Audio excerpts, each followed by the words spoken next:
everyone, and welcome to Let's Talk, the show where, you guessed it, we talk about whatever is on my mind, and if it's interesting enough, then I might just upload it to YouTube. Who knows? A quick few plugs before we get started. The season of giving is upon us, and you have no idea what to get for that gamer in your family. Look no further than Virus Co., the gaming apparel company that doesn't suck, with high-quality gear and designs that will leave that little gamer saying, GG easy, this holiday season. Use code XANDR15, that's XNDR15, for 15% off your order today using the link in chat using !virus or in the description box down below if you're watching on YouTube. Lastly, don't get suckered into all those overpriced gamer Kool-Aid brands when you can actually get ahead of the competition with Focus by Advanced.gg. Right here.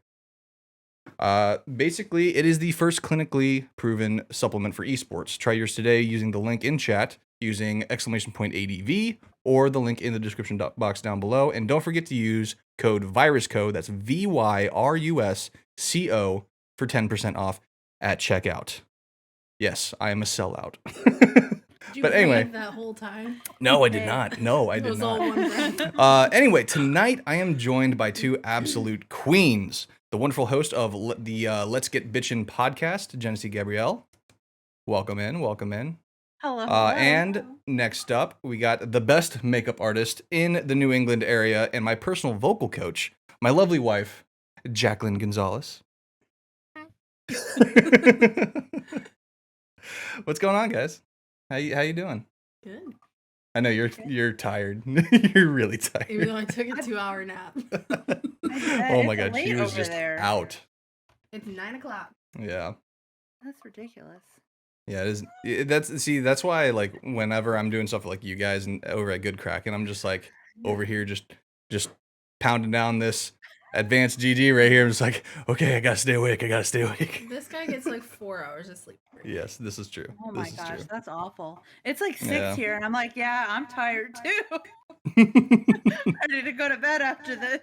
Now, what I wanted to do, She got so excited. so before we get into Taylor's version and all that, I kind of want to establish like a background for this. So I wanted to talk about like the original album. Like, so what can you tell us about that? What was the original album for you? For me, okay, so the original album came out in 2012. It's always really interesting, I think, talking about Taylor Swift because I am a bit younger and I have been a Taylor Swift fan like as long as she's been making music, which if you do that math, I was young.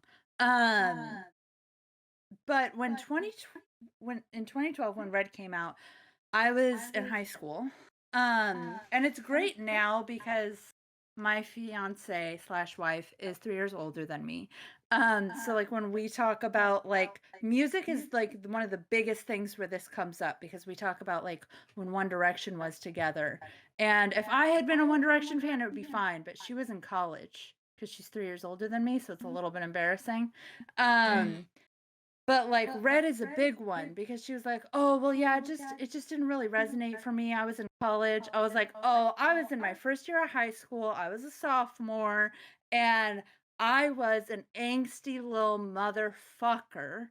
And I'm allowed to curse here, right? That's the thing that you do. Okay.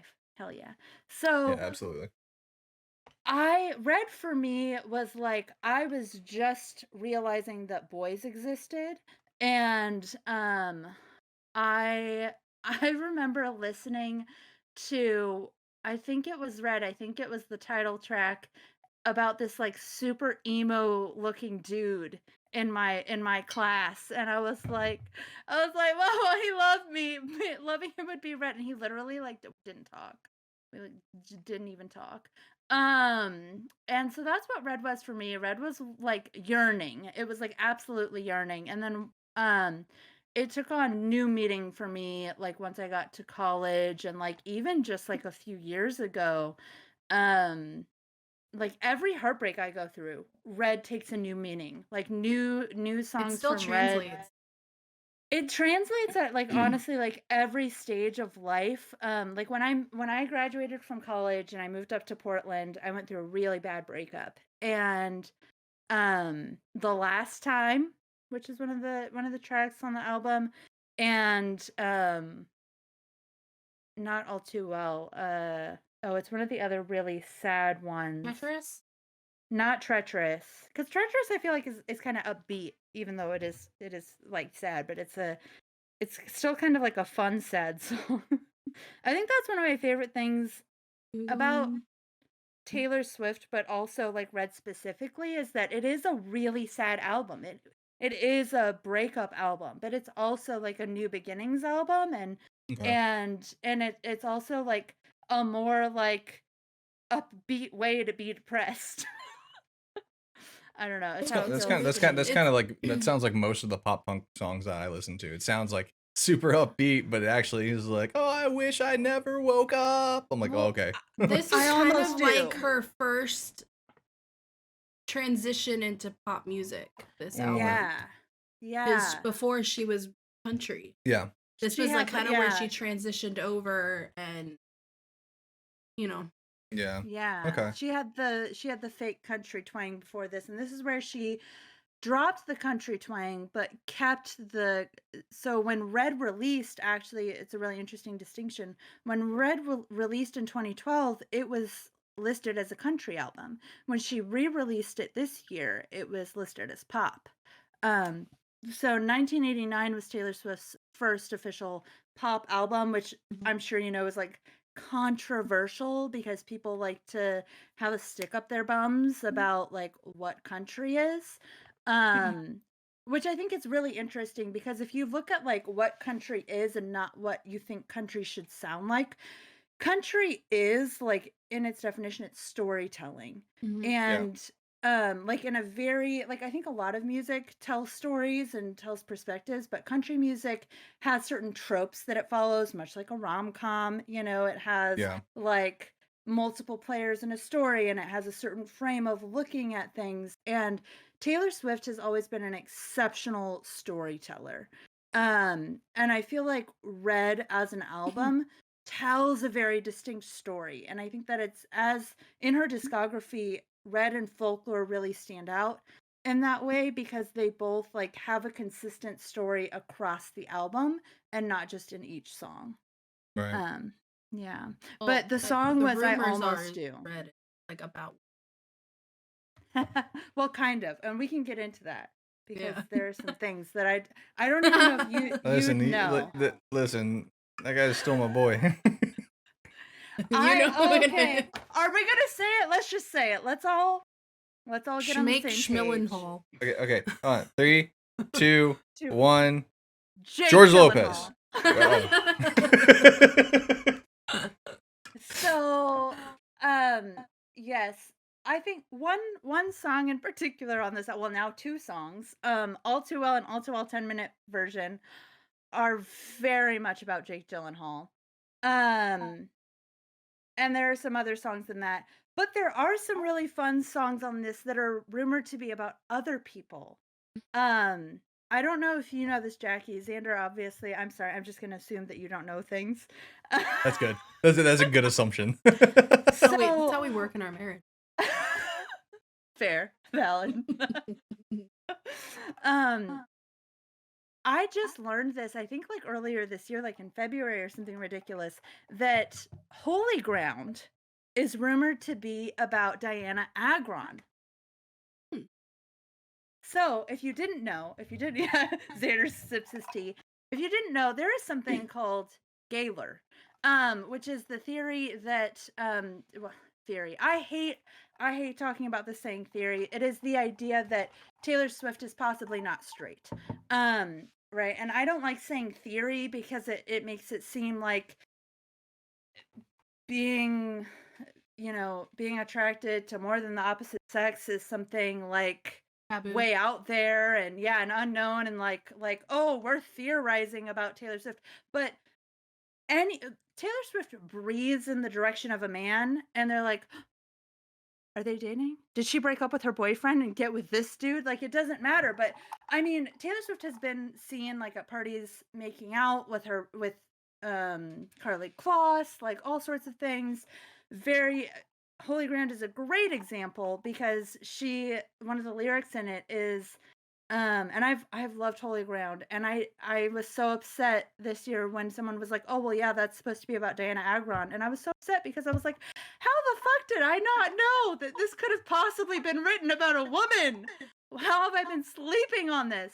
But there's a lyric in it that says, "I wrote a joke on the door, or I wrote a note on the door with the joke we made, and that was the first day."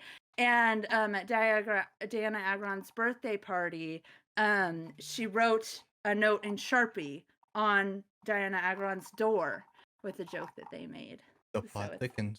The plot thickens. I wonder But how it feels to have everyone constantly dissecting your life, because there's always pictures and like proof, like with the whole All Too Well story, people figured it out because of paparazzi photos of her wearing a scarf, and then when they broke up, he was wearing the same scarf. And then also his sister talked about the scarf in an interview. Yeah. She was like, I don't know, I might have it. People keep asking me about this scarf. She's like, I don't know what it is. One of my favorite things was when the All Too Well short film released, and then all of these like pictures came out like the next day of like parallels between the short film and paparazzi shots of Taylor Swift and Jake In the car being together. Yeah, in the car. That picture of him walking with the scarf. People were making connections about, because the actors, Dylan O'Brien and Sadie Sink, their age difference is the same as Jake and Taylor. So they were like, she's that clever. She is that clever. But yeah, no, I honestly, a part of me hates being a Taylor Swift fan, because some Taylor Swift fans are like, I mean, at her apartment on Cornelia Street, which we know about because she wrote a song about it. Please don't fight me. No, because it's a thing, like people would stand every single day for like over a year. There were hordes of people in front of her apartment. And so you would get up, it was a thing, like a picture a day of Taylor Swift, because people would be waiting outside of her apartment to take a picture of her to see what she was wearing. Not even like paparazzi, or just like fans. And I'm like, please leave the poor woman alone. Please leave the poor woman alone. And I think that it's really interesting. Like, I'm a person, so I am a Taylor Swift fan, but I'm also like, when I talk on my podcast about Taylor, I talk about Gaylor a lot. And I don't do that because I'm obsessed with Taylor Swift being gay. Like, let's just say the elephant in the room. That's not why I talk about it. I talk about it because I think it's very important to talk about like queering media, and that's what my podcast is all about, and that's like what I'm all about, is like, it's just like, honestly, like queering our lives, like and not just in terms of like sexuality, but in terms of like everything, like trying to see other perspectives of being and living and where other people are coming from. And so music and media is a huge part of that, of like trying to like get outside of our bubble and say, okay, well, yeah, we assume that Taylor Swift is heterosexual because we assume everybody is heterosexual until they come out. And what if we break that mold? What if we listen to Holy Ground and we look at it through a new lens, and we see this amazing story of two best friends falling in love? Like, what if we listen to Folklore and we listen to Seven, and we see this child who is starting to understand what sexuality is, and she's not falling in love with her male best friend across the street, she's falling in love with her female friend across the street. Like, what happens when we break that mold? And so I think it's really interesting being someone who talks about queering media and who talks about specifically Gaylor a lot, because Taylor Swift's personal life is her fucking personal life. And being a Taylor Swift fan can be really toxic,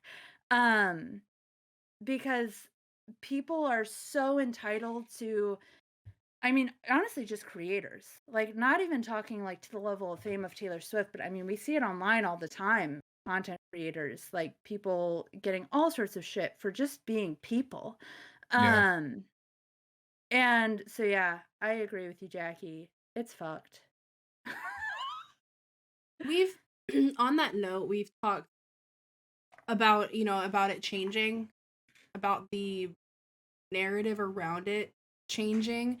We've talked about that personally, about raising Lydia to if she, like, we talk about it with her, like, you can love whoever you want, basically. Like, she asked me, like, the other day, actually, I didn't even tell you this, she asked me, can boys can't marry boys? And I was like, yes they can. And she was like, really? Like, she had no idea. She's 5. She just sees, boy and girl married, so that's what she thinks. And I was like, no, boys can marry boys. And she was like, really? And I was like, yeah, and girls can marry girls. And she was like, what? And she was like, really? And I was like, yes, of course. I was like, you can love whoever you want. And she was like, okay. So it's like, we just want it to be like, if whatever happens, regardless of her sexuality, we want her to be able to talk to us. That's it. Like, we don't even want it to be a big deal, just like, whatever happens, just know that you are accepted and we love you, and that's all that matters to us. And because a lot of people don't grow up that way, don't feel that way with their parents. No, absolutely. And I think like, props to you guys. Like, I know you don't do it for the props. You do it because you want to be good parents, and you want your kid to be able to come to you for anything. But, like, seriously, like, props to you, because a lot of kids and a lot of grown-ups don't have that. That's why it takes so long for a lot of people to come out. Yeah. And I don't know if you know this, Xander. My mom and my wife, like, are me shit. They're like, you live your life in secret. I'm like, I don't know what you're talking about. I feel like I'm pretty out here. But my mom is queer, and so I grew up in a household with my dad, and then my mom and her life partner. And so, like, we were out here, like, ticketing for gay rights before it was cool. We were out here doing the shit. But even, like, it took me until I was fucking 20, something ridiculous, to come out. And it was not because I didn't know, or I didn't see it, or I didn't have that example. I think that it was just like I expected it to feel different. And I think that that's something really interesting when we're talking about media and we're talking about music, is that we're used to looking at it through a specific lens, and we're used to, like, kind of relating to it in a certain way. And actually, like, to bring it back to Taylor Swift, I really love, on this album, she has the title track called Red, and the entire song is about, like, loving him as red. And, like, I love that song. Can we just talk about fucking Red for a second? Like, she's out here 21 years old, like, talking about how loving this man was like burning red, and it went hard and it went fast, and then it was like using colors to describe emotions is genius. Yes. And then, like, the line where she says, driving a Maserati to a dead-end street. I was like, oh, fuck. Because that's what, like, love looks like in the movies. And that's what it feels like in the songs. Like, it's supposed to be burning and passionate and, like, ultimately kind of toxic, It is red, and it's fiery. It goes nowhere. Passion, and it goes nowhere. And that dead-end street, and then you break up because you weren't building something sustainable.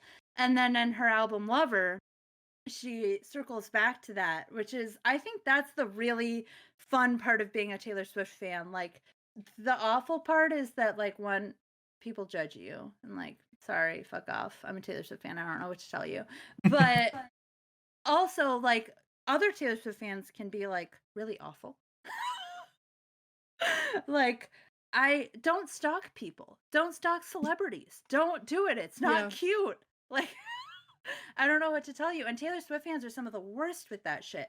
But, like, a really, really, there's a lot of that. A really, really fun part of being a Taylor Swift fan is seeing her over time, and seeing her, like, revisit her old music in new music, and, like, in these re-records. And so she says, in Lover, she says, I used to think love would be burning red, but it's golden, like daylight. And for me, that's what coming out was like. I thought that it was like you knew, but it was like a secret that you kept from people. And really, like, I had been ignoring my sexuality. Like, I realized that I liked girls way before I realized I liked guys, and I would kiss my friends, but I thought that that wasn't real for some reason, because like, I don't know. It's a whole saga, but like coming out was the thing that you did, and it was just like you knew, but I didn't portrayed as the know. norm. Yeah. In movies, if there was a gay couple, it was usually a big part of the plot of this being a gay couple or someone coming out. It wasn't like you just watched a movie and there's just a gay couple and that was it. And there was no like huge story about it. Yeah. Well, it's like the controversy versus like over like Brokeback Mountain. Like when that came out, like it was Jake like Gyllenhaal. but it was like such a huge thing, like, oh my god, what the fuck, like, how dare they? Yeah. I mean, like, you have romance movies with a guy and a girl. Why can't there be a romance movie? Like what? Like now, granted, the plot of the whole movie was set back in the day where that was frowned upon, but we're making this movie now. We shouldn't be in that same mindset, and yet the controversy behind it was showing that there are a lot of fucking people in today's age or then that are still of that mindset, and we need to get out of it. One of my favorite examples of that, like other than Taylor Swift, like not even like that's a canonically media, right? I love talking about non-canonically queer pieces of media that are more ambiguous, like Taylor Swift when she doesn't use pronouns, because it's like, why does she have to be singing about a man? Oh shit, she doesn't. She could be singing about anybody. Sometimes she's singing about her cats. Like, let it go. But one of my favorite examples. Have you guys watched the movie Luca? And you have a child. Too, yeah. Right? I watched that movie and I was like, this little boy is gay, right? Like it's about him like falling in love with his little friend, right? Yep. And apparently it's not. Apparently it's not gay. And I was like, but it could be. And like we have so many children's movies where they have like young love interests where they're like 7-year-olds falling in love. And I'm like, why can't these two little like 9-year-old boys be falling in love? Like there's nothing wrong. They very well it. could be, and every time that happens, but the way it's written, I would argue that the way it's written, it's supposed to be ambiguous to be open for that conversation. I think so too. Yeah, and that's a whole other story because I did look into interview with that director because I was like, this is how it was written, right? Like, these are right.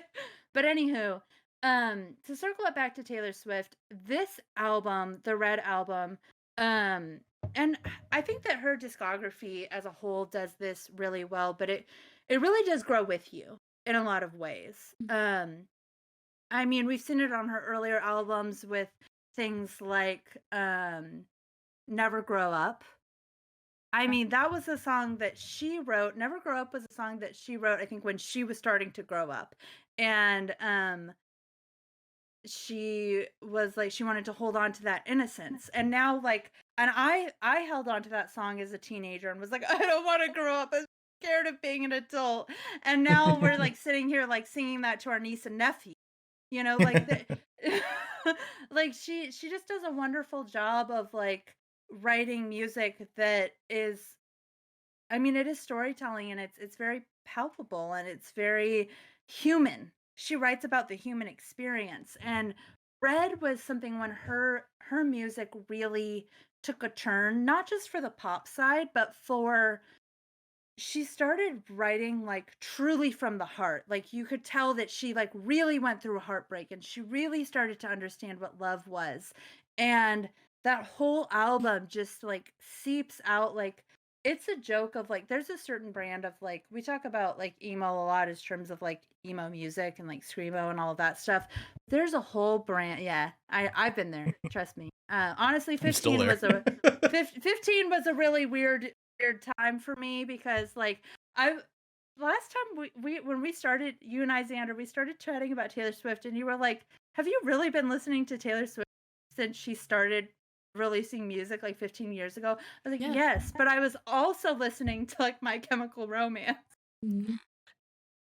Remember Tim McGraw came out and I was also obsessed with Paramore at the time. Yes. Paramore was my first concert. Really? When I was Oh, fuck, 14. I'm jealous. Oh, Yeah. that's amazing. For anyone who Right. listens for anyone who listens to the same music I do, my first concert was The Fall of Troy. Or if you're Of familiar with course it Guitar Hero was. 3, Yeah, of course it was. if you're familiar with Guitar Hero 3 FCP remix, yeah, that was my first concert. So Red came out in 2012, so that means Yeah. I was 17 we were at the time we because were we graduating graduated that high year. school that year. Yeah. And so I hadn't actually been through like a major heartbreak with a boy per se. There was like a lot of stuff personally going on in my life at the time, a lot of changes. So like you said, it was almost like living vicariously through her lyrics at the time, because she's, you know, she's my sister's age. She's like 5 years older than me. So I was like kind of like living vicariously through those words, and now 10 years later, I actually relate to them. They still apply.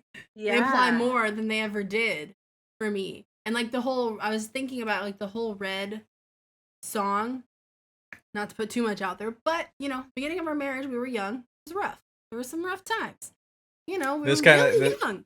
And we everything happened at the same time. This also doubles back to Eskabubu's question in chat. What song would you what is your song by Taylor Swift on Red? I'll have to get back to you on Red? There's probably a few that apply. That's a good fucking question. But like Red, the way Red is written, it was kind of like reminds me of like the beginning of our marriage. It was very passionate. Again, we were very young. A lot was happening at the time. We were figuring each other out. We were dealing with a lot of, still are, but you know, freshly emotional stuff from our child, you know, all that. Yeah. Bringing it together. That was hard. And now we've been married 6 years. It's like in the Lover album, like you said, where it's more golden. That's kind of like where I feel like we're at in our marriage now, is where it's calmer. It's, I don't know, just easier. It's more mature. It's, you know. It's less of a, honestly, like I feel like we should talk about this. And I know we're here to talk about Red, but like I feel like people don't talk about like what healthy love feels like. You know, like we talk a lot about what it looks like, but if unhealthy love is this like very red, very like, oh, I'm gonna take you right now in this like hallway, I feel like healthy, like secure love is like, it is golden, but it also feels like, for me at least, it feels like when I met my wife, I was at peace with myself as much as I can be, quote unquote peace, you know. Also a song by Taylor Swift. I realized what I wanted, and I was okay with myself as a person. And when I met her, there wasn't that tension. There wasn't that like, it didn't feel fiery. It felt like a magnet, honestly. Like it felt like I just came to her and we held hands. It was very much like a Taylor Swift song. Like we just like our hands brushed against each other, and then we started holding hands, and we just talked about what we wanted. And ever since then, like we have bits of it being hard. I mean, we just lost her dad this year, which has been very impossible, but with us it feels warm, and it feels like you're not fighting, and you're not always having passionate outbursts like you see in the movies. You're just kind of like sitting and watching TV, and then maybe like there will be an emotional scene on the television, and she just kisses you on the temple, and you're like, oh fuck, this like is what happiness is.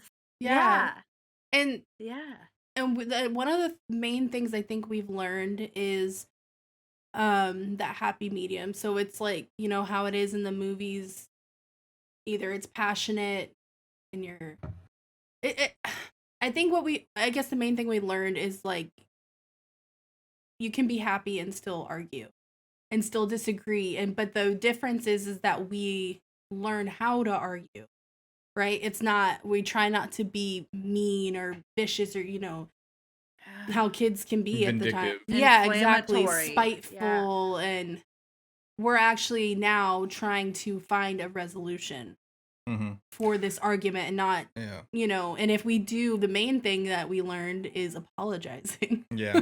That was a big one, was Fucking apologizing. apologize. That was it was hard. It was Now- like very prideful, like feeling like you're right. Yeah. And it was hard, but now it's like but now that we've done it so often, Lydia does it. She learned how to do it. Mm-hmm. She'll just, like, if the other day in Target, she had a meltdown and we had to be stern with her. And then she came up to me and was like, "I'm sorry, Mommy, for not listening." Like, she'll just randomly tell us that. I'm like, it's okay. Now, one thing I do want to bring back is, so we still do get in a lot of like stupid arguments, like very just stupid arguments. And I remember Yeah. early on in our relationship, what I would do is I would literally just drop my pants around my ankles. Because you can't argue with someone whose pants are on their ankle. Because it looks as stupid as the argument.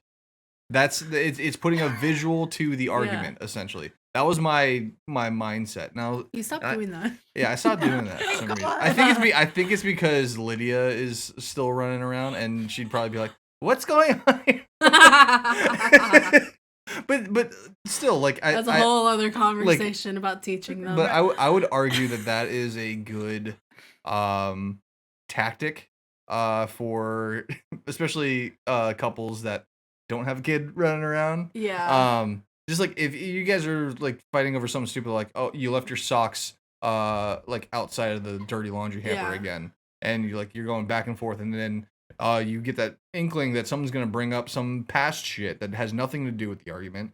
Just drop your pants around the ankles, or just like take your shoes off and put your shoes on your head or something. 9 times out Do of something 10, dumb. 9 times out of 10, the arguments are something that isn't worth arguing about.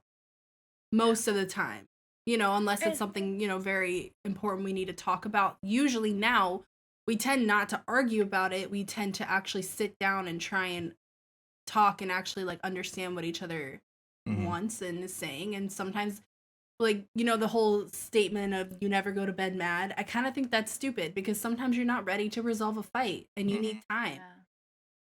And just, you know, you learn a lot in 6 years when you're living with someone for 24/7. You are gonna get annoyed with them. Like, you're gonna get annoyed with some of their habits. How could anyone get annoyed with me? Shut up, Xander. Especially because we've known each other. We've been friends since we were 11. Oh my God, for real? Yeah. We've known each other for like 15 years, probably. God bless your hearts. Taylor started writing music. I was about to say y'all are a Taylor Swift song. Speaking of Taylor, so one thing one thing I wanted to touch on. So Jenesy, you know a lot more about this than I do, obviously. And one of the biggest things when it comes with stories like, you know, like there's issues with the record label and all this other stuff. Yeah. Were there any like shady characters during the time of the original release and then throughout up until her being able to release her version? So here's the thing about the original release. Thank you for that question, Xander. The simple answer is no. There weren't any shady characters, I don't think. Also, to be honest, like back in 2012, I was not plugged into. I was listening to her music, and that was it. I mean, there was a whole thing on Reddit and all the things of like you could be plugged into the Taylor Swift universe, but like I wasn't. I had enough shit going on. I was emotionally distraught. I was a disaster. I didn't have the emotional capacity to worry about Taylor Swift. But no, the simple answer is no, because and this is something like if you watch Taylor Swift's documentary, which is a good documentary. I'm a documentary hoe, like, to be honest. Like, I fuck so hard. Jackie, I think you and I should be friends. He always makes fun of me because, like, literally on my Netflix account, it's just like documentary suggestion or true crime. Oh, that's my wife. That's Miss Naomi. She is a true crime whore. And I love her for it because I can't consume that shit. But I'm not quite that bad. My Netflix doesn't quite know how much I love the documentaries. I actually go and see a lot of documentaries in theaters. Oh. If there are theaters near me that are playing documentaries, I'll go watch it. When I was in college, I remember I was writing a paper on migration, and my one of my professors was like, "Oh, hey, the Minor Theater in town." I went to school in a very small town. And so we had one movie theater that was like in the town. And they were like, "Oh, they're playing this documentary that is phenomenal. If you're into documentaries, definitely watch Human Flow. It's not about periods. It is about migration patterns. And it Speaking of follows red. someone. Speaking of red, I want to say it follows. And you see why she's married to me. I can see it. There, it makes comes sense. out. It makes sense. But anywho, wonderful documentary. And I went and I sat in that movie theater and took notes for my paper that I was What did you because major in college? I did a double major in political science and economics, and then I got my Okay. master's degree in nonprofit administration. And I focused on like processes and nonprofits and public organizations and how we better like organize and be more productive as organizations. And now I do none of those things for a living pretty much. I actually, well, I do use my master, but I help people and organizations make more productive use of their time. So I'm like kind of a career and productivity coach mashup. I might actually need to talk to you about that. You should. I'm quite helpful. My wife, every once in a while, she'll be like, "Jenesy, can you help me?" And I'm like, "Do you really want my help?" Because like, yeah, it's a whole saga. But yeah, I absolutely love like the work that I do, and I love helping people figure out like how to best do the work that they're doing, and how to be like better professionals and people. Actually, like I don't really like labeling myself a career coach because honestly career coaches are a nightmare.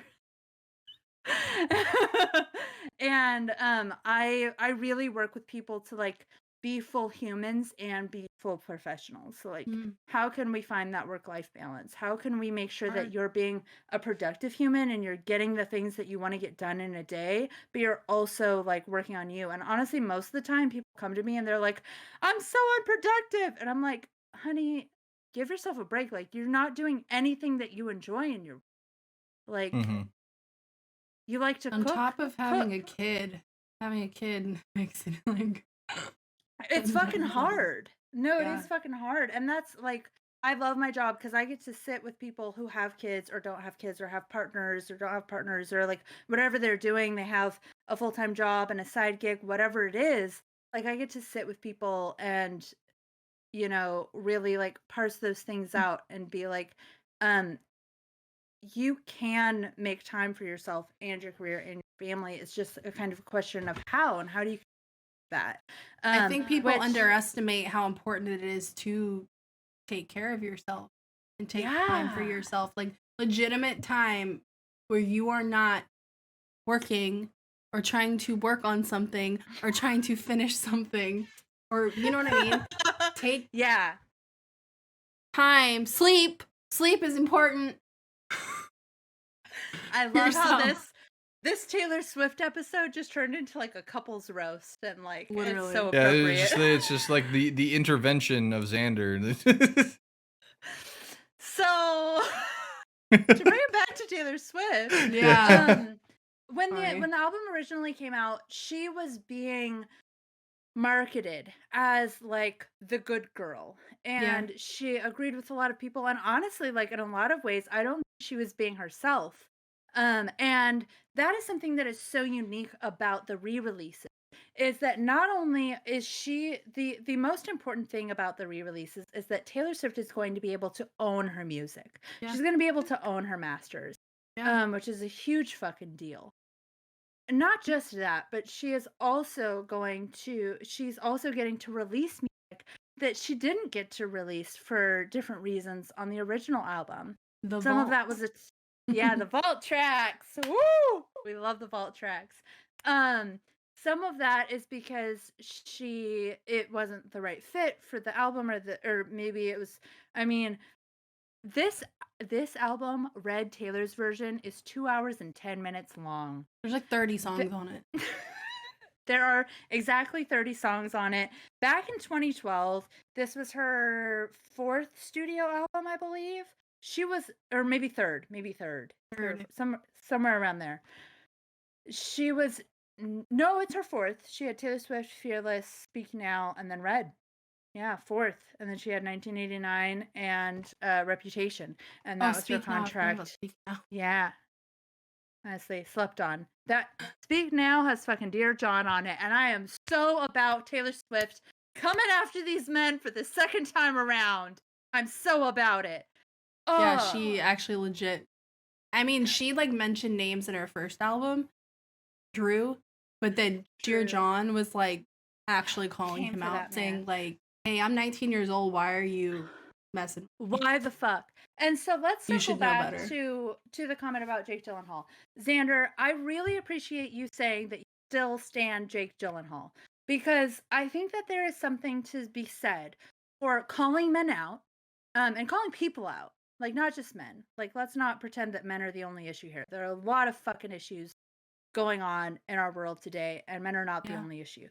When talking about this specifically, we're talking about older men who were dating this 19, 20-year-old woman and were in positions of power over her, and it was absolutely inappropriate.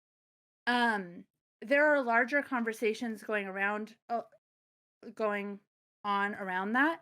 A lot of Taylor Swift fans are very eager to throw out the term abuse. Taylor Swift has not called it that, so I will not call it that. Yeah. You know what I'm saying? I also think that there is an important distinction between an unhealthy relationship and an abusive relationship. And if you're listening to this and you listen to Dear John all too well, and you identified with that as someone who has been abused, I'm right there with you, and I'm not here to say that can't resonate with you as someone who's been in an abusive relationship. But Taylor Swift has not said that that is what the situation was, and I think that that's very important, that we don't put that on her, and we don't put that on the men that she's talking about.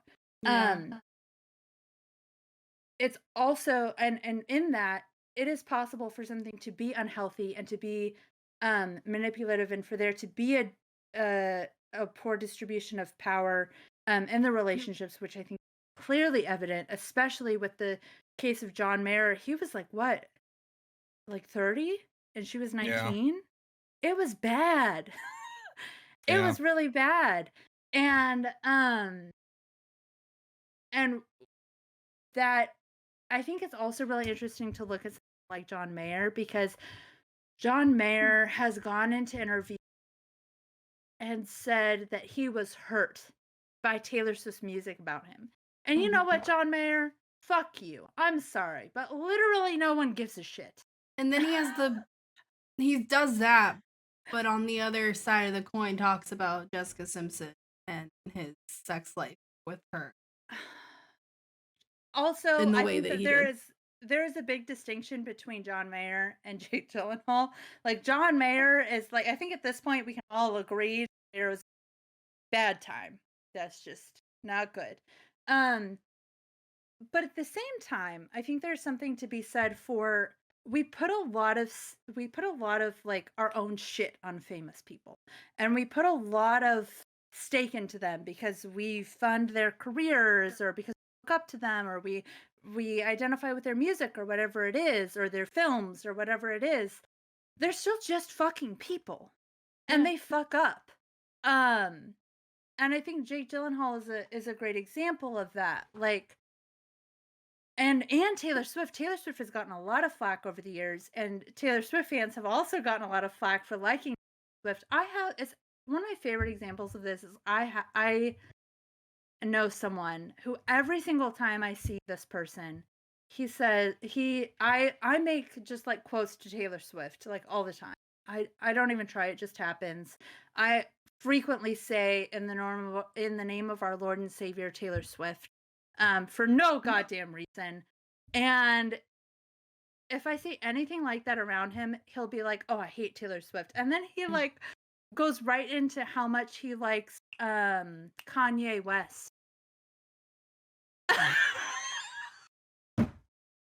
You get that face a lot.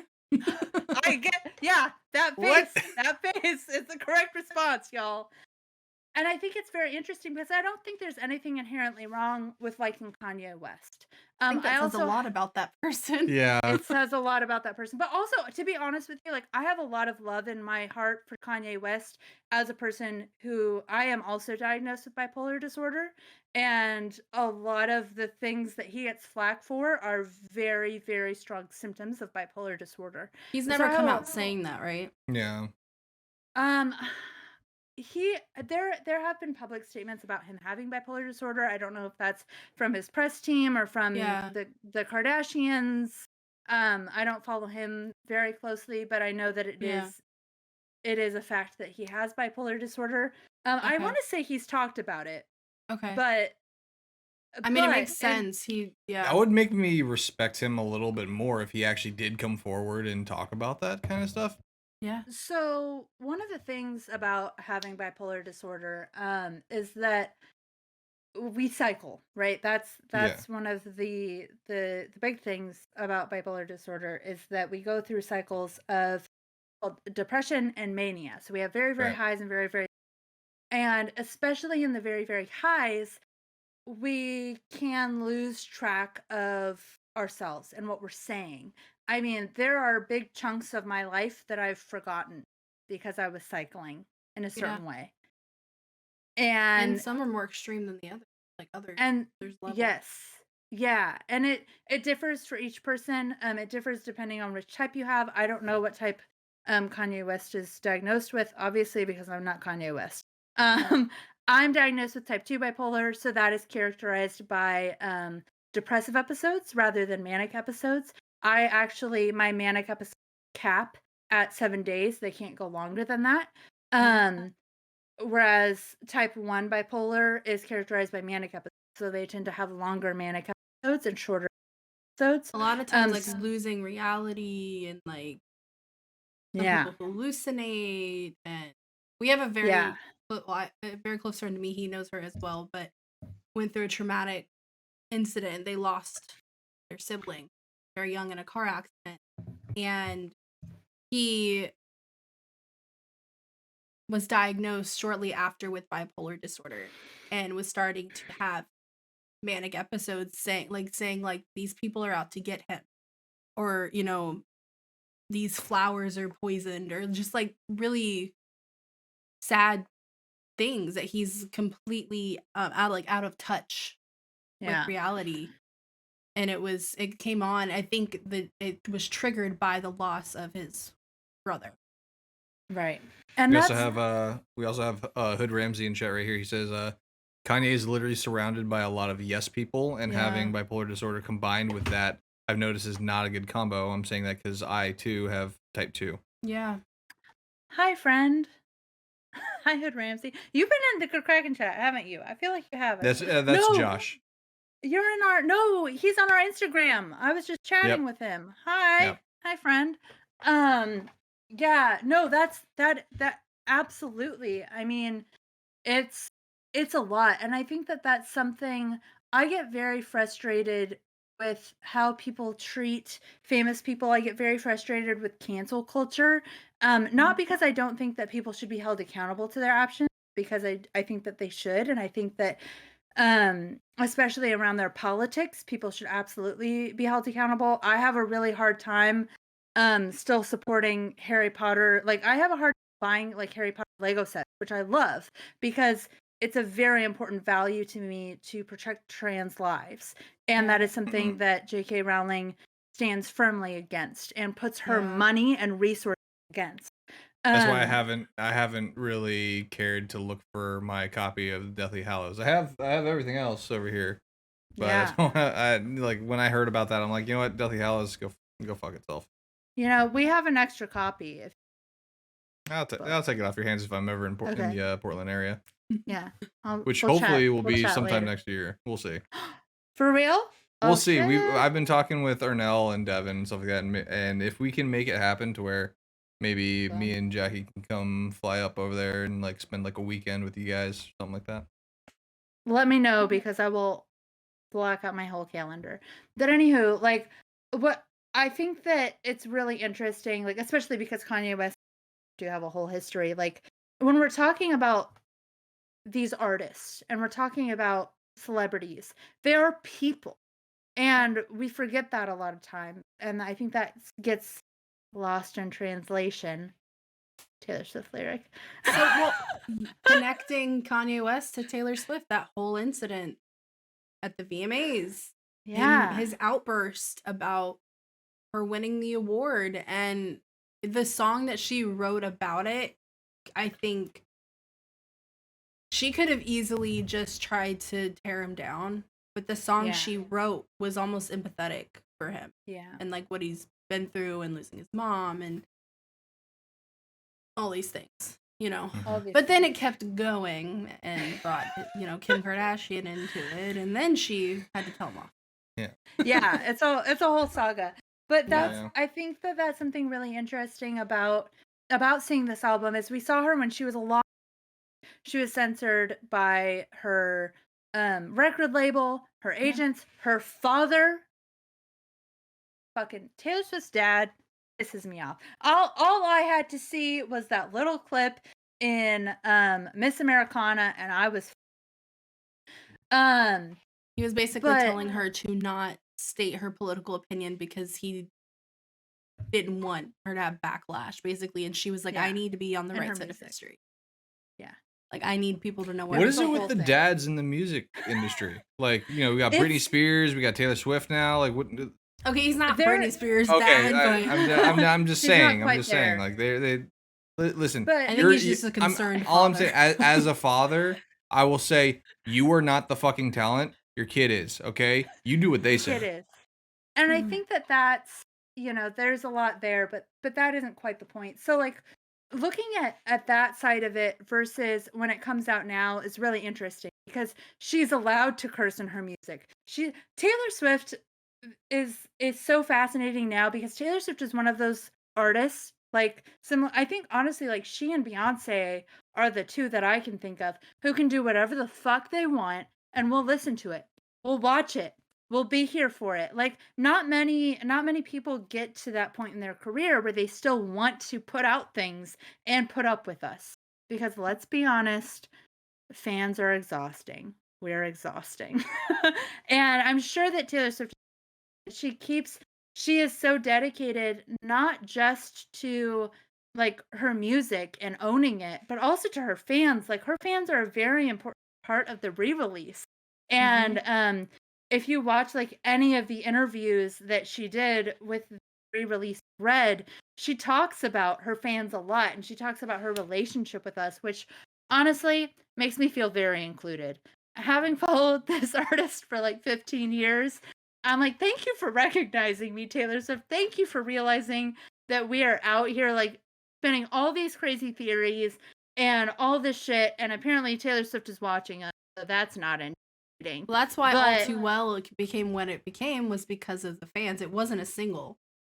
Right. It wasn't a single. And that's super interesting. So All Too Well has been a big point of conversation in like music and right? Because and the conversation around that is we've been referring to it as the extended version. But I think it's very important to clarify that All Too Well was originally a 10-minute song. Yeah. And had the F word in. And because in 2012, like in the context that she was releasing it, she was newer. This was her 4th studio album. She wasn't yet in pop. Releasing a song that was 10 minutes wasn't really an option for her. And so she cut it down to be like the 5-minute song that it was. And but she talked about the 10-minute version. She talked about how when she started writing All Too Well, it was 10 minutes long and she was cursing in it and she was upset and put all of this into it. And so Taylor Swift fans we knew there was a 10-minute version of All Too Well out there. And I think we knew that since like the 2012 press tour when she was Yeah. originally touring it. And so when she started announcing the re-release, um, and she did Fearless first. She released Fearless with what she calls the vault track, which are tracks that she wrote at the same time that she was writing the rest of the songs on Fearless. But for whatever reason, as we discussed earlier, were not included on the album. She did the same thing with Red, and we were so anxious to know if the 10-minute version of All Too Well was going to be included on the vault tracks. And it was, and it was a whole entirely new song. But I think it's really interesting because when we've lived with the original All Too Well for like 9 years, Yeah. and so like so many fans, we were looking at it like the 10-minute version is the new version, like almost like she Yeah. extended it, but in truth, the 10-minute version was the original, and she cut it Yeah. down to be able to sell. And to kind of like circle us back to our conversation about Jake Gyllenhaal, I think it's really interesting because I feel like the only people truly like actually question Taylor Swift hating on Jake Gyllenhaal are like these large, like out of touch news companies. Like the Taylor Swift fans, the people listening to this music, people like myself and one of my friends, Bello, she talks a fuck ton about Taylor Swift, and like her stuff on Taylor Swift is amazing. You should absolutely check out her articles, and she's been on a podcast. But like I don't know, like people versus companies talking about Taylor Swift. Like when we're talking about this album, it has nothing to do with Jake Gyllenhaal. I can't tell you how many times I have seen the headline or Taylor Swift drags Jake Gyllenhaal in re-released track, and I was like, shut the fuck up. I don't care who you are, shut up. It is not about Jake Gyllenhaal, and she's not dragging Jake Gyllenhaal. She is simply like sharing a song that she didn't have the opportunity to share before, Yeah. and ultimately, like, I think it's so kind of ironic when we're talking about this idea of like dragging these men in the re-release, because Taylor Swift would not have to re-release these songs in the first place if a man hadn't like taken away her right to own goddamn fucking music. Yeah. Yep. She was so young when she started her journey with Big Machine Yeah. Records. She was 15 when she got signed. She signed a 6-album deal. And she basically, I think, has said she didn't know better to negotiate that. So she's always had like the ownership of her copyright to the music, which is why she's able to re-release it. But the masters, like the actual recordings, she never owned because she didn't negotiate it. Yeah, and that's something that's like really specific to Taylor Swift. So not all artists who like many don't own their own masters. That is not uncommon. Yeah. And actually something interesting for those of you listening who aren't familiar with Taylor Swift, because of the Taylor Swift Jesus fucking Christ. I'm fine.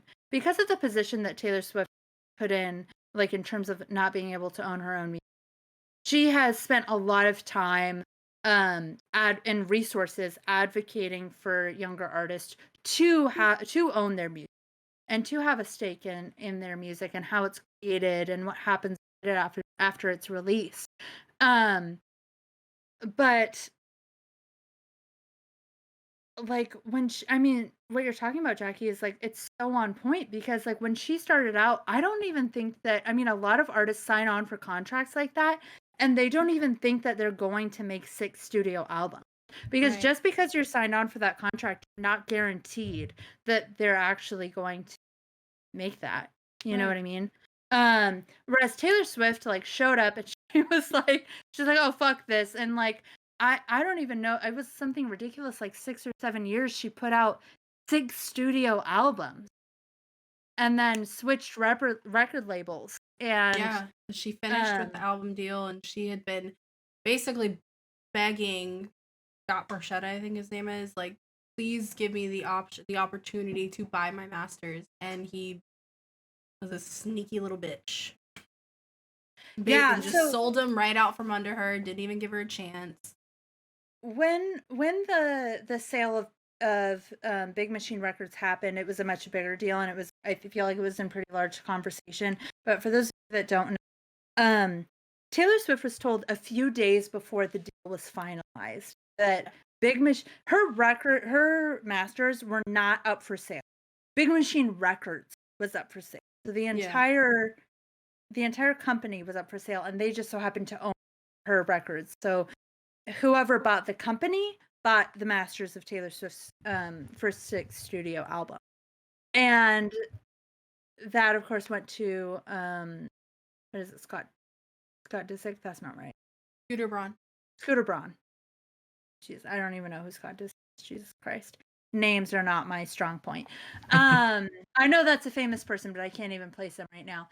Scooter Braun. Oh, fuck, you're right. It is the Kardashians. Oh, shit. Okay. Scooter Braun. Who's that fucking guy? That's one of the baby daddies. Yeah. Yeah. One of the Kardashian baby daddies. Woo, fuck. Okay. There it is. Anywho, there it is. So Scooter Braun bought Big Machine Records, and he got a lot of flack because he bought it and then owned Taylor's masters, and there was like a whole thing in that because he also he was responsible for a few other artists that, I mean, I'm pretty sure he was Justin Bieber and Kanye West not publicist, manager. Yeah, and Ariana Grande. And Ariana Grande, yeah. Lori Kelly, well. Yeah, so that was, and now Demi Lovato. Oh yeah, that which too. She and Taylor Swift have a bit of a situation. So there was a very complicated situation there. That basically the managers at Big Machine Records knew that she had a history with Scooter Braun and his clients, and sold her masters to him anyway. The really shady part of it, though, comes in when there was a huge backlash on Scooter Braun for that, right?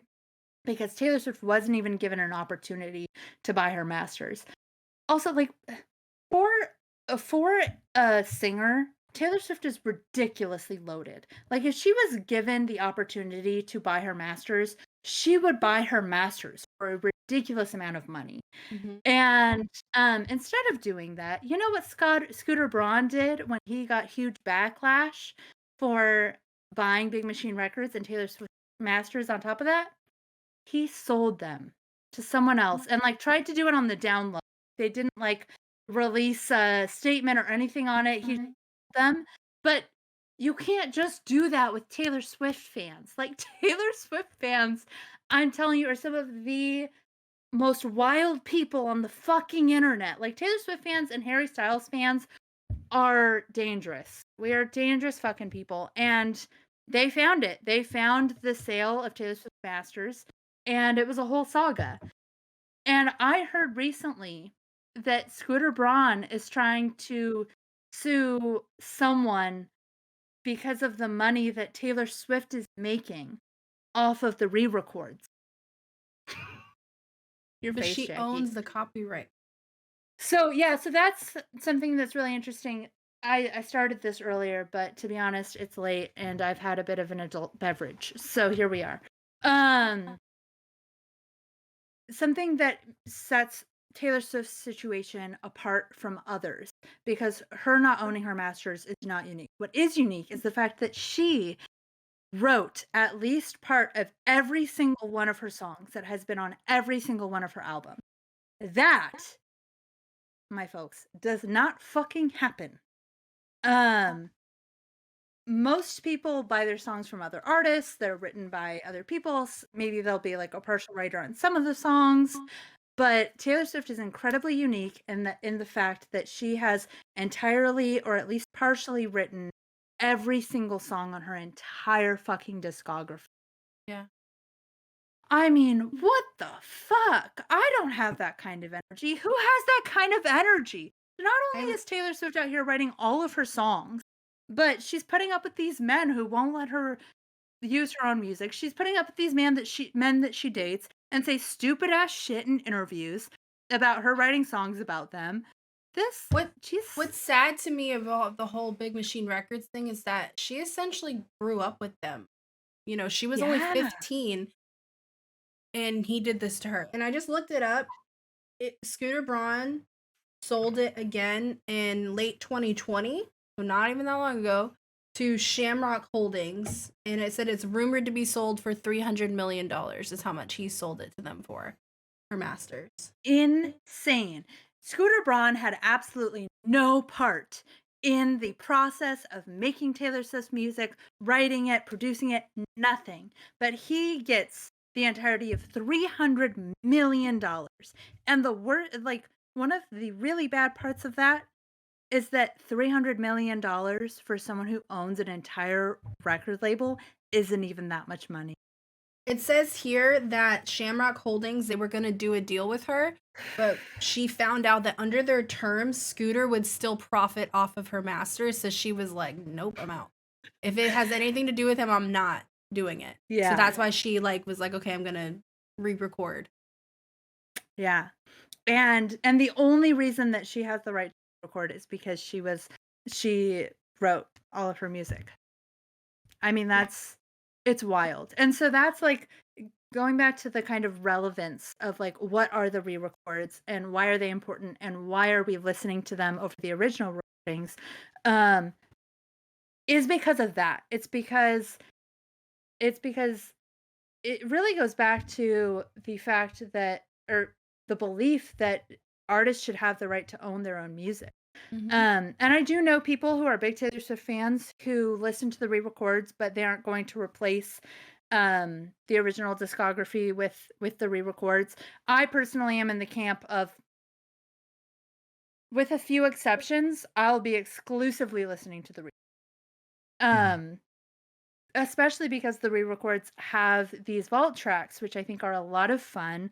The 10-minute version of All Too Well hits so fucking hard. Like, if you consider yourself to be an emo little bitch, like, watch the short film of All Too Well, because that is some emotionally intense shit. Xander, you have I'll to watch it after I edit this video. Xander. Xander. That's weird hearing it. Xander. That's weird hearing it from you. I didn't know that this was a thing. Like, I didn't know that you, like, some people didn't use first names, but I'm a big person. Like, I use people's first names for emotional emphasis. Xander and Ernell and I, actually, there are sometimes when I really, like, I don't understand the English language. I really don't understand, like, I couldn't read until, like, I was, like, basically an adult, like, fully. And so I, like, 100% just, like, learned a lot of things, and I do think that, like, how I interact with people is 100% from media. Like, maybe not 100% because I've learned some shit from therapy now, but, like, 80% from media. Yeah. You know? So, Well, yeah. going back on your thoughts about the re-release and everything, I think we covered a lot of stuff, but we gotta start wrapping stuff up here. I want to We were touch definitely on. supposed to end like 20 minutes ago, but oh well. That is fair. But Sorry, good I do Kraken. want to wrap up with what were your top favorite songs from the original Red, and did those songs translate over to your favorite songs from the re-release, and why? Jackie, I will let you go first because I'm super curious to know what your favorite songs were. Because how old are you? 27. Okay, so you're 2 years older than me. I'm 25. Xander and I are the babies of Good Kraken. No, the same age. Yeah, you're 27. I'm not a part of Good 25. Kraken. You're by proxy. You're part. You're actually better than being part of the Good Kraken. You're part of the Good Kraken wives. Yeah, the support, the Yeah. the better half. Honestly, I've been trying to like get Naomi and Devin's girlfriend together because I'm like, you Well, you so guys need to I don't emotionally know if they're support okay each with me other. saying this, but they're live right now, so they're not going to see me saying this. Um, but we have had an idea of where we start the shipwreck show, and we like do our intro as ourselves, and then we're like, all right, peace, and then we just have our wives or our partners come in, and then they run the Yes. shipwreck show. Like That'd be fun. we'll give like Aaron or Nell's partner like the show notes and everything, and then they'll Badass. lead the whole show. So I love that idea. So originally, I'm like, I gotta remember all of her. She has a lot of songs. I don't even remember which ones were on Red now. I'll let you know. On the non-deluxe version, it was State of Grace, Red, Treacherous, I Knew You Were Trouble, All Too Well, 22, I Almost Do, We Are Never Ever Getting Back Together, Stay, Stay, Stay, The Last Time, Holy Ground, Sad, Beautiful, Tragic, Yep. The Lucky One, Everything Has Changed, Starlight, Begin Again, The Moment I Knew, Come Back, Be Here, and this is where I get iffy. Fuck, I'm actually gonna have to go to Begin the Again? original. You said Begin Again. Yeah, Begin Again. Yeah. I honestly get very confused about what was on the. Okay, so the original Red, my favorite song was All Too Well. All Too Well, Treacherous, and I really like Begin Again too. I like the slower ones most of the time, like the singer-songwriter-y. Yeah. I mean that's very on brand with you. Yeah, that's kind considering she is my vocal coach. That's kind of the music I like a lot. And then with the re-release, still obviously All Too Well, even more now. I've been like listening to that. Lydia's learning it. Very proud. That's amazing. And I actually wasn't expecting to like it as much as I do, but her version of Better Man, I really like. Yes. I forgot what band originally sang or she gave it to. Okay, I have to take a Xander. That's a country song, right? Oh, I have to take a Xander so bad. I will be right back. I'm Okay. so sorry. I can't wait. I can't remember who originally sang. That was a country artist, right? Sugar? Was it Sugarland? No, it was Little Big Town. I was gonna say it was Little Big Town. The only reason I remember that is because at the time, Little Big Town had actually they were playing at JBAB. Were they? Yeah, they actually had like a show at JBAB. For those who don't know, it's Joint Base Anacostia Bowling in DC. It was a joint Air Force naval base. You Belong With Me wasn't on Red, really. I know. But, so yeah, we are in the midst of a Xander break right now. You need to take a Xander? Oh, you need.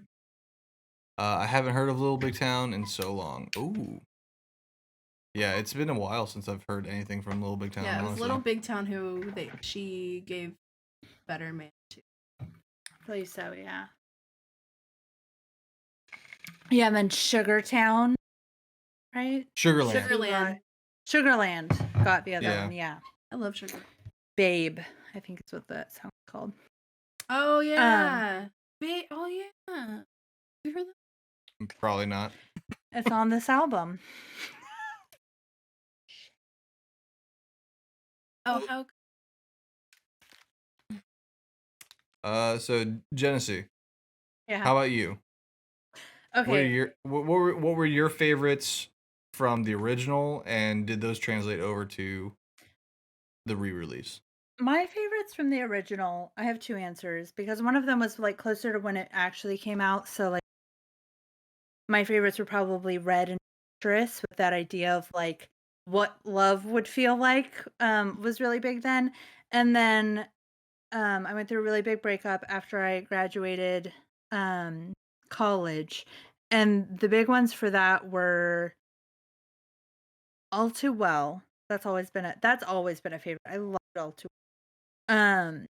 But honestly, I think All Too Well for me is like a bit less of a breakup song and a bit more of like a healing from trauma song, to be like totally frank. But then like I Almost Do, The Last Time, those are some of my favorites off of this album. I also really like more recently, not even the re-release, but in the last like year or so, I've really loved Holy Ground. I think that's a really, really beautiful song. Um, and then in the re-release, All Too Well 10-minute version, I did not expect it to hit as hard as it did. I really didn't. I was like pretty nervous because I had loved All Too Well so much, but it came out and it was like, even if you're not a Taylor Swift fan, like I don't care what your gender is, I don't know what it is, you need to watch the fucking All Too Well 10-minute version, or no, the All Too Well short film, which is about 15 minutes, but like it's 15 minutes of your life. Bear it, you can do it. You love Dylan O'Brien. I do. Oh, I do. we love Dylan O'Brien. I'd make out with him. Everybody would. I don't care what your sexuality is. Dylan O'Brien is kissable. And like Sadie Sink and Dylan O'Brien did wonderful in this fucking short film. She directed it too. Yeah, Taylor Swift directed it. It was very impressive. And it brought like a whole new song to life. And there are some lyrics in that song that just fucking slap.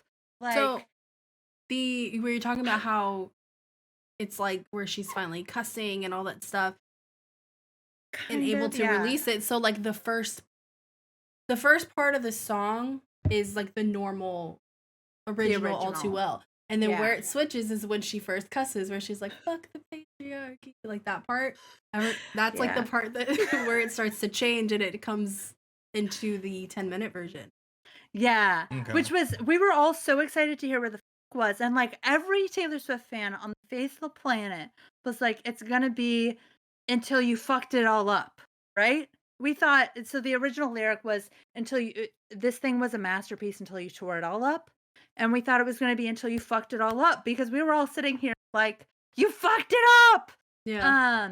It was not. That was not a lyric in the 10-minute version. The fuck was fuck the patriarchy keychain on the ground. Yeah. Which was just very confusing. The fuck didn't hit quite as hard as we thought it was going to, but it's okay.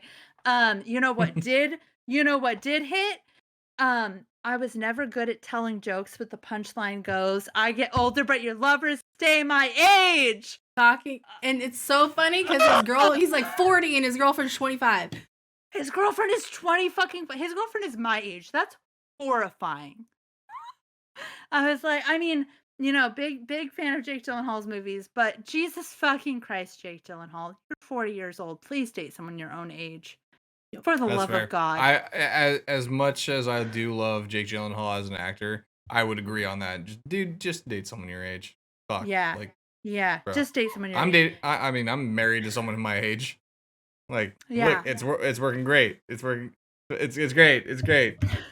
My wife is 3 years older than me, and my little brother like constantly is making age gap. And I'm like, it's 3 years at 25 and 20. Not that bad, you know, but yeah, 10 years, 15 years, not a good look. Jake Gyllenhaal, not a good look. That's not a good look. I feel like it's different when you're older. It is different when you're older, and that's like 25. You're still young.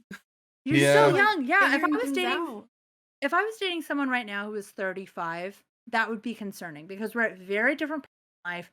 We're dealing with different shit. We're figuring out different shit. I mean, I was at 18 dating someone who was 10 years older than me.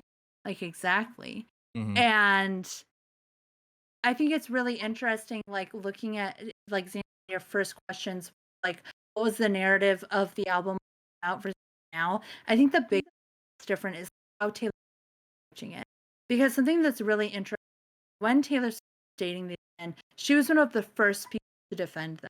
She was one of the first people to be like, oh no, the age difference isn't that bad, like all that stuff. And now, like, being, I think she's like 31, 32, she's like, oh no, it was really bad.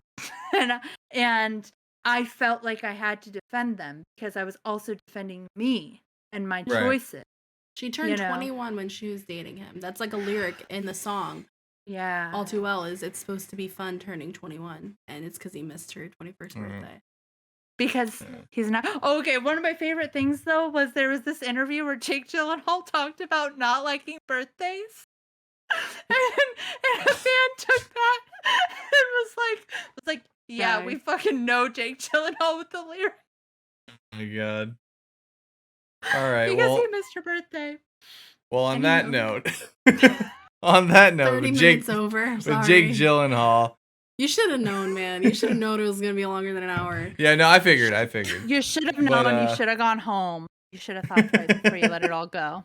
And there you have it, folks. Thank you for joining us tonight on Let's Talk. Let's talk again next week. I want to go ahead and give a shortened plug for everything that I plugged at the beginning of this video. Head on over to twitch.tv/GoodKrakenShow because we are going to be covering the 2021 Game Awards this Thursday. Also, Virus Co. That's a thing. ! Virus. Or in the description box below. You can use Xandr15, XNDR15 for 15% off. And then I'll have a link down in the description below for Advanced GG. Use code VirusCo for 10% off on that. But I'm going to close the show here, and I'm going to scooch my lovely wife over a little bit because I have been... my back's been basically like permanent scoliosis this entire time. Same. But until next week, let's talk again.